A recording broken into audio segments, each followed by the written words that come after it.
দেখো গাইস, এই দেখো আমাদের ছোট বেবিটা খাচ্ছে আর ঘুমাচ্ছে, কি সুন্দর। আর এই যে ওর মা ওকে খেতে দেয় না, তো তার জন্য আমরা এখানে ওকে ভয় দেখিয়ে শুয়ে রাখছি। আর এই যে দেখো বেবিটা খাচ্ছে আর ঘুমাচ্ছে। মাটির মধ্যে পাকার মধ্যে হাত মাত রাখিয়ে পিচাস মাকা। কি গো ও মা, কি করতেছো? বেবি, কিউটি বেবি, বেবি ঘুম পাইছে ও? ইস, খাচ্ছে না এখনো, এখনো ধরে ঘুমাচ্ছে, বুঝলা?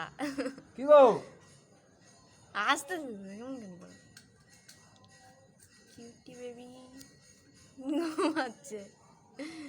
আর দুইটা বাচ্চা যে কোথায়, ওরাও ওদেরকেও খাইতে দেয় না, জানো? ইস, মশা কামড় দিচ্ছে, ধরো না ধরো না, ঘুমায় গেছে।